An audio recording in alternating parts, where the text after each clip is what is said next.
Good afternoon class. आज हम GIT में पढ़ेंगे एसिडिफाइंग एजेंट्स। एसिडिफाइंग एजेंट्स क्या होते हैं? जहाँ पे एसिड की ज़्यादा हो या कम हो।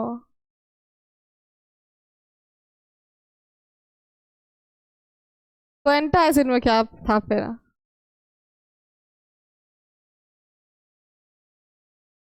एंटा एसिड फिर क्यों यूज किया था?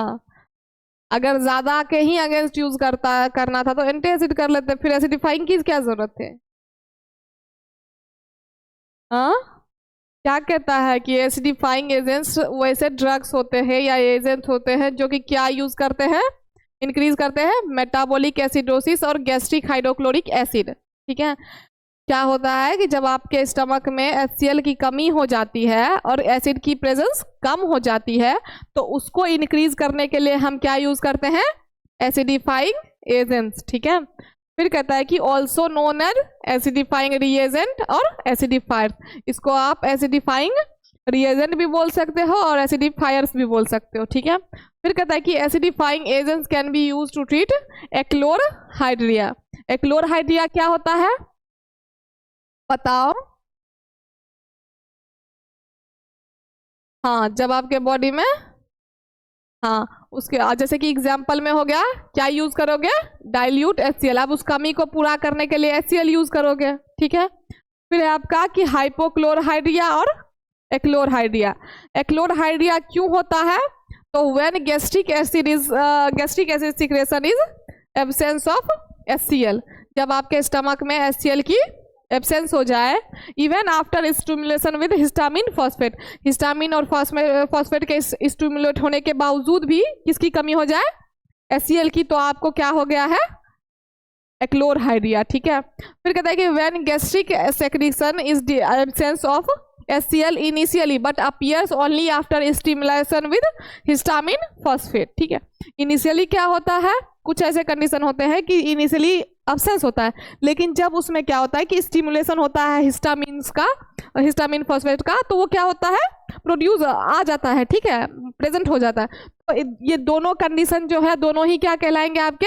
एक्लोरहाइड्रिया। ठीक है, अगर इनिशियली भी एब्सेंस है तो मतलब एब्सेंस है। ठीक है, फिर कहता है कि gastric hydrochloric acid secreted by the stomach wall.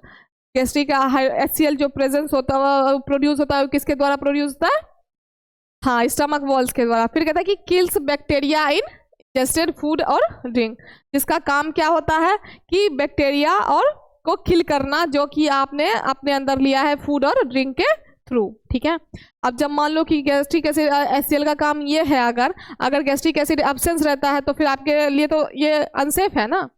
फिर कहता है कि सॉफ्टन्स फाइबरस फूड। फाइबर वाले जो फूड होते हैं उसको सॉफ्ट करने का काम करता है। ठीक है, फिर कहते हैं help in secretion of pepsin a proteolytic enzyme. ये क्या करता है? पेप्सिन को सेक्रेट करने में हेल्प करता है, जो कि क्या होता है? एक आपका प्रोटियोलाइटिक एंजाइम होते हैं। ठीक है, फिर कहता है कि टाइप्स ऑफ एसिडिफाइंग एजेंट्स, मतलब एसिडिफाइंग एजेंट्स कितने टाइप्स के होते हैं। तो सबसे पहले कौन सा है? Gastric acidifier. इसका काम क्या होता है कि drugs use to restore temporary acidity of the stomach in patients suffering from achlorhydria या हाइपोक्लोरहाइड्रिया। दोनों ही सेम होता है, दोनों ही केस में HCl का एब्सेंस होता है। हाँ, तो कहता है कि ये ऐसा ड्रग्स होता है जो कि टेम्पररी एसिड को क्या करता है?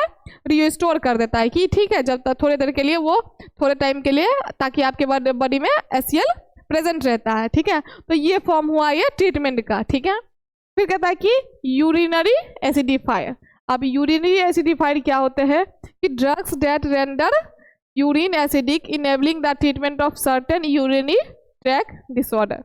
ये क्या करता है कि जो आपके ड्रग्स ऐसे होते हैं जो कि मतलब कि यूरिन की जो एसिडिटी होती है उसको क्या करते हैं? ये मैनेज करते हैं। ठीक है, प्लस में क्या करते हैं? इनेबल करते हैं किसकी ट्रीटमेंट को? हाँ, मतलब कि जो भी आपका UTI से रिलेटेड मतलब डिसऑर्डर्स है उनको ये ट्रीट करने में आपकी हेल्प करेगा। ठीक है, फिर आया आपका सिस्टमिक एसिडिफायर। सिस्टमिक एसिडिफायर क्या होगा?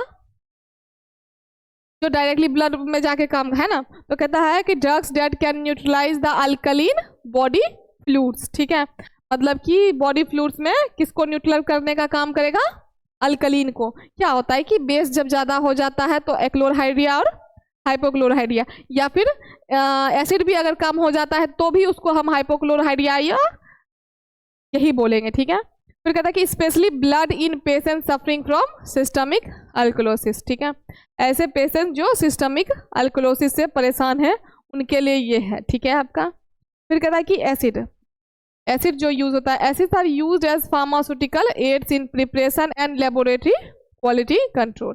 एसिड जो होता है वो जो फार्मास्यूटिकल एड्स यूज होता है किसमें, किसी चीज़ को बनाने के लिए या फिर लेबोरेटरी के क्वालिटी को कंट्रोल करने के लिए, ठीक है। फिर कहता है अब देखो HCl के बारे में हम डिस्कस करेंगे। इसका सिनोनिम क्या हुआ, म्यूरिएटिक एसिड और स्पिरिट्स ऑफ सॉल्ट, दोनों ही नाम से आप इसको जान सकते हो, ठीक है। फिर कहता है कि केमिकल फॉर्मूला, तो इसका केमिकल फॉर्मूला क्या होता है, HCl। मॉलिक्यूलर मास कितना होगा, 36.458 ग्राम पर मोल। फिजिकल प्रॉपर्टीज क्लियर, कलरलेस और फ्यूमिंग लिक्विड, मतलब क्लियर होता है, कलरलेस होता है और फ्यूमिंग लिक्विड होता है, मतलब फ्यूम तरह उसमें बनता है, ठीक है। जब तुम हाइड्रोक्लोरिक एसिड को ऐसे ओपन करोगे तो उसमें देखो फ्यूम आता है, ठीक है। फिर कहता है कि पंजेंट ऑर्डर, पंजेंट ऑर्डर क्या होगा, हाँ ठीक है। फिर कहता है known as spirit of salt, इसका दूसरा नाम स्पिरिट ऑफ सॉल्ट भी है। फिर कहता है कि historically prepared by distilling C salt with sulphuric acid. कैसे इसको प्रिपेयर करोगे, जो सी का सॉल्ट है उसको डिस्टिलेशन, उसके साथ सल्फ्यूरिक एसिड को क्या करोगे, डिस्टिलेशन प्रोसेस का यूज करके इसको बनाओगे, ठीक है। कैसे, एक्वा सॉल्यूशन कंटेंस 35 से 38% वेट बाय वॉल्यूम ऑफ, जो एक्वस सॉल्यूशन रहेगा उसमें HCl की जो परसेंटेज रहेगी वो 35 से 38% रहेगी, ठीक है। फिर है कि प्रिपेयर कैसे करोगे, तो कहता है कि manufacture by the reaction of sulphuric acid with किसके साथ, किसके साथ, H2SO4। तो यहाँ पे आओ, तो सबसे पहले इसने क्या लिया, सोडियम क्लोराइड लिया, प्लस में क्या लिया, H2SO4 लिया। तो दोनों मिलकर क्या बना लेगा आपका, ये क्या बनाया, सोडियम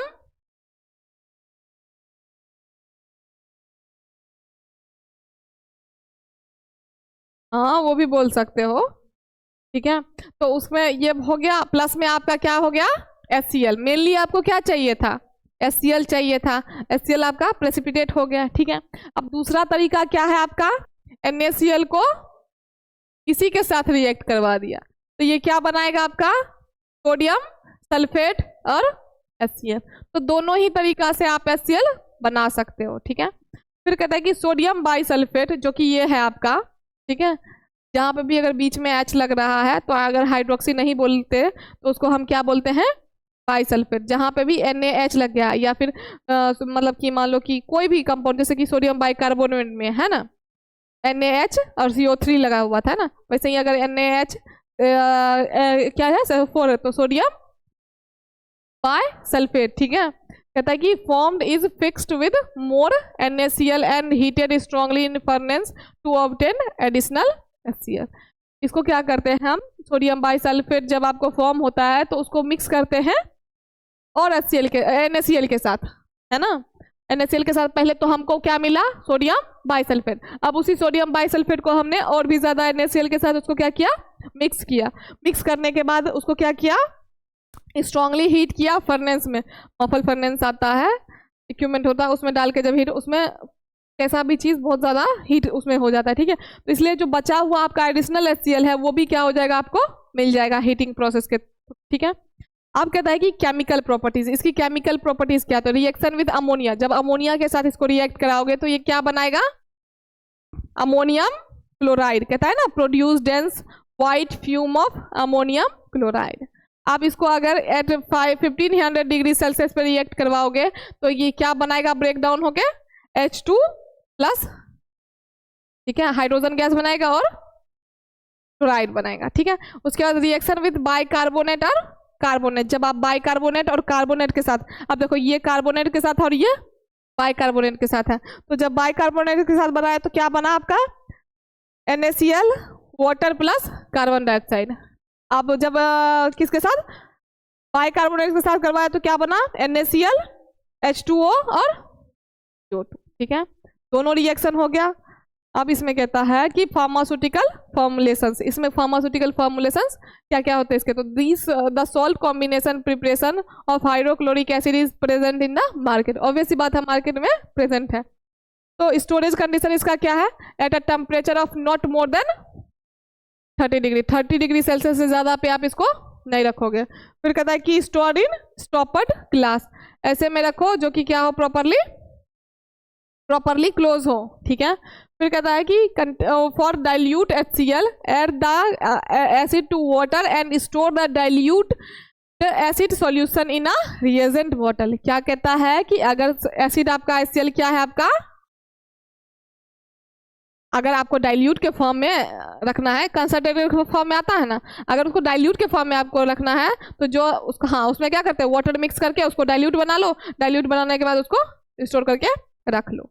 ठीक है, जैसे कि हम लोग करते हैं। ठीक, फिर कहता है कि never add water to the acid, लेकिन ये भी कहता है कि never add water to the, directly आपको वाटर को ऐड उसमें नहीं करना है। ठीक है, ये चीज़ भी आपको ध्यान रखना है, ऐसा नहीं कि मतलब कि जो उठाया और डाल दिया। ठीक है, उसके बाद है यूजेस क्या क्या है इसके, mainly used as pharmaceutical aid और as acidifying agent, pharmaceutical aid मतलब प्रिपरेशन वगैरह में, और एज अ एसिडिफाइंग एजेंट। फिर है आपका used as gastric acidifier when levels of hydrochloric acid in gastric juice are low. Obviously बात है, जब हाइड्रोक्लोरिक एसिड का लेवल लो हो जाएगा तो इसके लिए आप हाइड्रोक्लोरिक एसिड को यूज करोगे। ठीक, फिर कहता है कि externally use as solvent catalyst in basic pharmaceutical preparation and as an acidifier. अगर इसको एक्सटर्नली यूज करना चाहो तो एज ए सॉल्वेंट कर सकते हो, अगर इसको कैटालिस्ट यूज करना चाहते हो तो फार्मास्यूटिकल प्रिपरेशन में इसको बेसिक फार्मास्यूटिकल प्रिपरेशन जो होगा उसमें आप इसको एज अ कैटालिस्ट यूज कर सकते हो। कैटालिस्ट का काम क्या होता है, हाँ, और खुद की आइडेंटिटी भी डिस्क्लोज रखना है ना। उसके बाद क्या है कि एंड एज एन एसिडिफायर, वो तो आप कर ही रहे हो यूज, है ना, एसिडिफाइंग एजेंट की तरह। तो ये हो गया आपके इसके यूज। ठीक है, आगे हम कल पढ़ेंगे।